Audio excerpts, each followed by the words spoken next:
vamos lá. Mais uma vez, Norma, obrigado por ter aceitado o meu convite, por ter aceitado esse convite da turma de marketing digital da Unifor.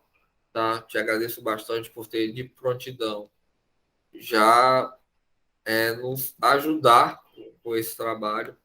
E geralmente a gente, quando vai entrar numa live ou no webinário, a gente descreve um pouco da formação da pessoa. Eu vou fazer um pouco diferente, eu vou descrever a Norma. Primeiro, como uma amiga do coração, uma pessoa de um coração excepcional, que está muito ligada em ajudar o próximo. Ela tem um carinho absurdo por todo mundo, quer fazer uma transformação no mundo muito grande, e isso é a área de trabalho dela hoje, inclusive sempre foi, para falar a verdade. E também é advogada de formação, tá?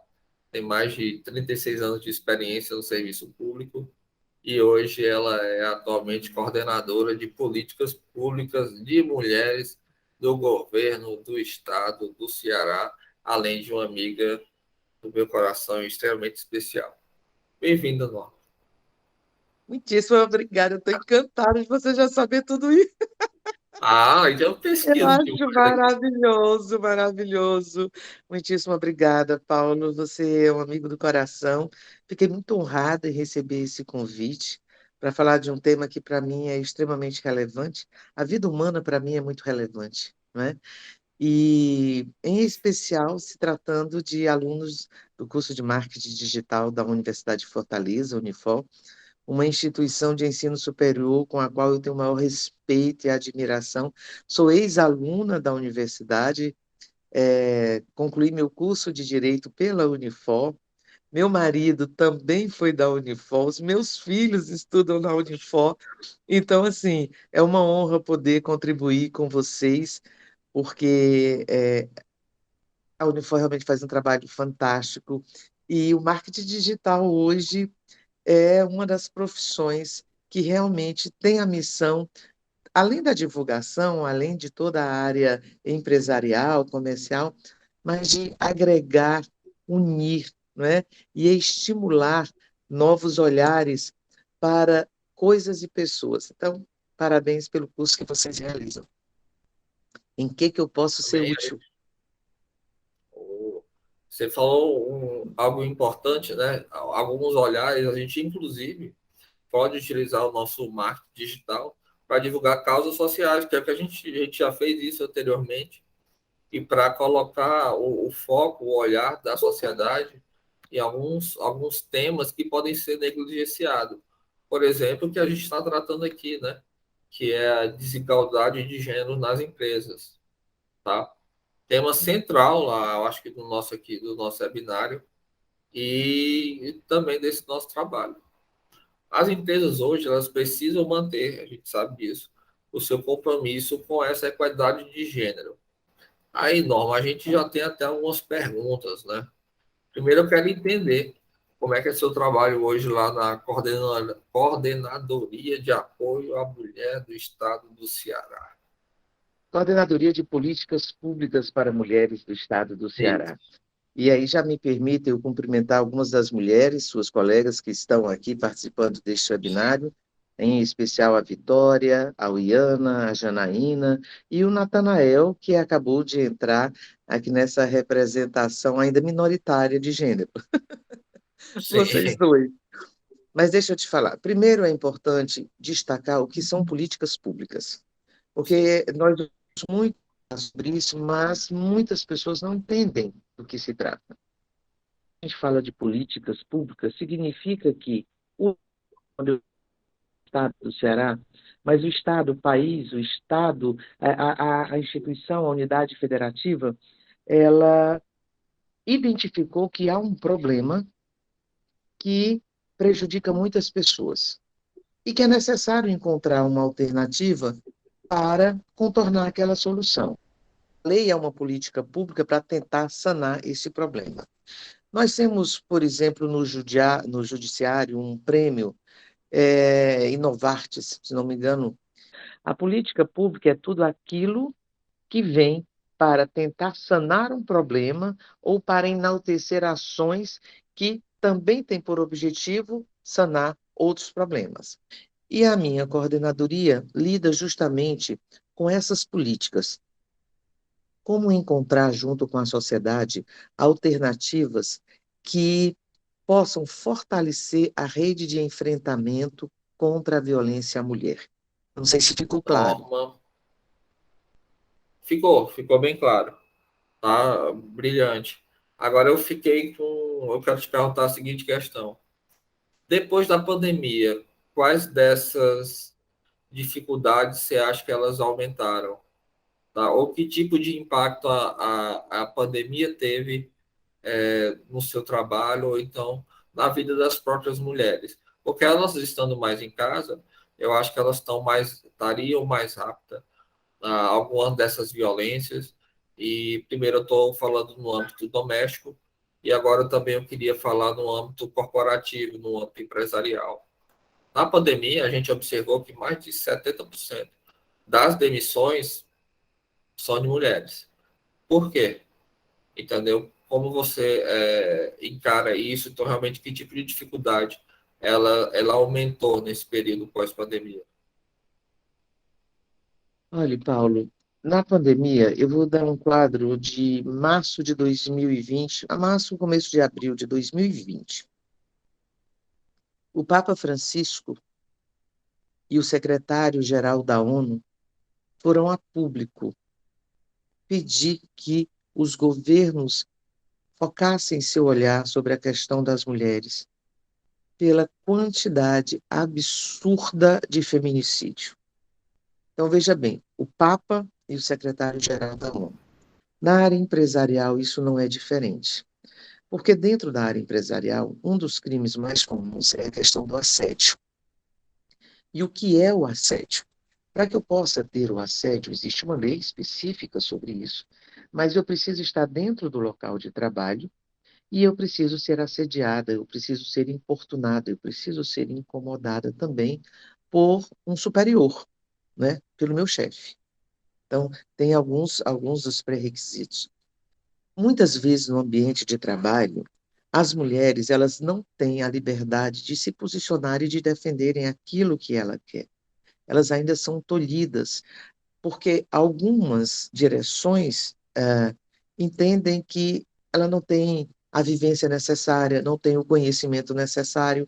Mas como que você vai saber se ela não tem o conhecimento, a vivência, se você não deixa nem ela falar, se você não deixa ela se posicionar? E nós ainda temos algo que não é uma característica de Fortaleza, não é uma característica do Ceará, nem só do Brasil. Você lembra que ainda no ano passado nós tivemos um grande movimento das atrizes de Hollywood em decorrência dos problemas de diferença salarial, certo? Nós estamos falando aí de atrizes que dividem a tela com grandes atores, atrizes renomadas, mas que, por serem mulher, o salário delas é inferior ao dos homens, seus companheiros de trabalho. Nós temos o caso da atriz, por exemplo, Meg Ryan. Eu estou trazendo isso em âmbito mundial para que a Sim, gente possa entender que a preocupação ela não é estanque, ela não é só local. E para também nós podermos ampliar esse olhar. E a pandemia acentuou algumas questões. Então, junto com a pandemia, nós tivemos esse problema. Quando fomos para o home office, nós tínhamos que estar em casa atendendo aos clientes, atendendo à direção da empresa e cuidando da família. Muitas vezes com crianças recém-nascidas, com crianças pequenas que não estavam indo para as escolas e tinham que fazer suas tarefas ali, dentro de casa. Nem todas as empresas, em princípio, já repassaram condições necessárias para que os seus funcionários passassem a trabalhar com conforto, né? sim. Porque nós passamos também por questões de ergonometria. Uma Norma, cadeira adequada, pois desculpa não. te interromper, só para contribuir, se eu puder, você falou de desigualdade de salários. Eu tenho um dado aqui do IBGE que diz que essa diferença ela pode chegar a 70%, e ainda vou falar de um outro público, que são mulheres negras, pode chegar a 70% a diferença salarial entre homens brancos. 70% é algo absurdo. Você está falando de mulheres negras, eu vou falar de outros dois segmentos. Aliás, outros três segmentos. Eu vou falar de mulheres idosas, de mulheres com deficiência e de mulheres trans ou mulheres lésbicas que integram o Sim, segmento LGBTQIA+. Então, assim, na realidade, é, mulher é mulher, né? Seja ela negra, cigana, quilombola, seja ela com deficiência, e aí eu vou focar dentro da área de vocês, porque já recebi algumas informações de mulheres, em especial mulheres mais jovens, a quem não é dado muitas vezes a capacidade de crescimento, porque elas são limitadas a determinadas ações, como dizer assim, não, mas porque você é muito nova, tem muita coisa a aprender. Sim, mas se eu tenho muita coisa a aprender, deixa eu experimentar um pouco aqui, deixa eu experimentar um pouco ali, deixa eu conviver mais com algumas outras pessoas que já sabem para eu poder aprender. Dá para promover algumas rodas de conversas, discutir alguns casos que a gente possa ouvir, sugerir. Talento é talento, não é? E se a empresa ela quer crescer, ela quer realmente desenvolver uma ação inclusiva, é muito importante que ela não fique apenas ligada àquelas datas comemorativas às mulheres. No sim. caso aqui falando de mulheres, né? Mas que ela seja uma ação do dia a dia, que haja realmente uma estratégia e uma defesa e uma unicidade de linguagem e de ações saindo da diretoria e passando por todo o corpo técnico e todo o corpo de funcionários. Todos têm que estar ali com o mesmo propósito. Se o propósito é desenvolver ideias, vamos agregar profissionais no marketing que tragam ideias maravilhosas. E esses profissionais, eles podem ser LGBTQIA+, eles podem ser mulheres, e aí mulheres negras, mulheres indígenas, mulheres ciganas, mulheres evangélicas, mulheres ateias, enfim, Com sabe? certeza. Elas podem ser mulheres de 30 anos, mulheres de 22 anos, mulheres de 40 anos, por que não? O que é que você quer fazer? Você tem que ver o talento, né, Norma? A Claro, claro. experiência, a aptidão profissional e não limitar a Muitas idade, vezes, sexo. dentro da área pública, nós passamos por isso também. Nós temos uma grande diferença de salários, muitas vezes, mas não é por conta de cargos, porque os cargos, você vai lá para preencher determinados cargos que já têm valores pré-estipulados, mas muitas vezes as oportunidades, elas não são iguais. Uma das violências, por exemplo, que nós temos hoje em dia é a violência contra a mulher na vida pública, certo? Sim, Nós temos parlamentares que sofrem diversos problemas. Nós temos assédio com deputadas, isso já, cenas que já apareceram nas mídias, cenas que já apareceram nos veículos tradicionais de comunicação. Nós temos assédio, nós temos deputadas, vereadoras, senador, que muitas vezes não conseguem se expressar porque elas são proibidas praticamente de falar, elas começam a falar e o parlamentar, que é homem, interrompe, interrompe, interrompe, faz desdém do que ela está falando. E isso eu já estou colocando, não estou colocando nem nível técnico, sim. tá? Eu já estou colocando no nível mais alto para você entender que não é só uma questão de uma estrutura mediana. Nós temos muitos casos sobre essa violência política, que é como a gente chama, violência política contra as mulheres, certo? Então, mas é senadora está ganhando o mesmo salário, mas não tem jeito, ela apresenta os projetos e não vão à frente, não são aprovados, são colocados de lado. Os vereadores aqui que se posicionam, que defendem determinadas causas e que são boicotadas, não é? E que são agredidas de uma forma infame nas próprias redes sociais. Isso acontece muito, infelizmente. Uma outra pergunta que eu tenho para ti justamente é isso. Como a gente pode gerar iniciativas que contribuam também para diminuir essa desigualdade, tanto nas empresas, no meio corporativo, como na pública? Olha, tudo começa na base, tudo começa na infância, certo? Como é que você lida com as diferenças? Você está sendo educado para respeitar o outro simplesmente porque o outro é um ser humano?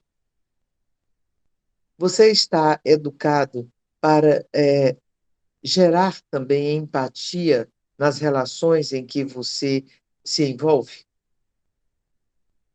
Nós temos que fazer uma mudança dessa sociedade. A nossa sociedade está doente, a nossa sociedade está intolerante, a nossa sociedade está desrespeitosa para com as diferenças. Hoje eu já vi muitas empresas, não só aqui no Ceará, mas em termos de Brasil, fazendo algumas entrevistas às cegas, sabe? Porque aí você evita pré-julgamentos. Então, esse processo educativo, esse processo de entender que o outro é o outro, e para o outro você é o outro, certo?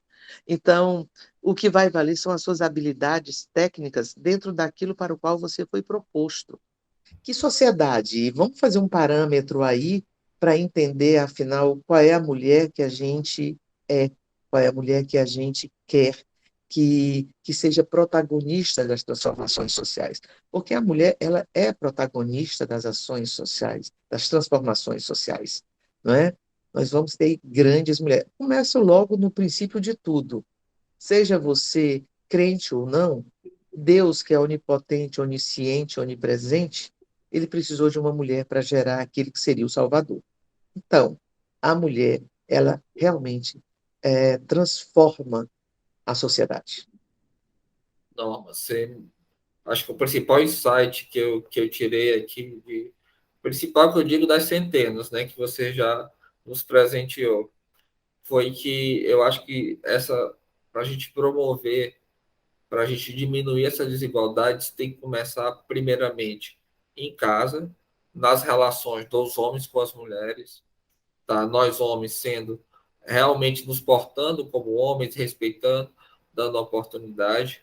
Então, eu fazendo isso em casa e a mulher também se valorizando isso dentro de casa, colocando seu espaço, querendo crescer como profissional, isso vai, claro, ser passado para as empresas, porque do meu lar eu vou para o corporativo.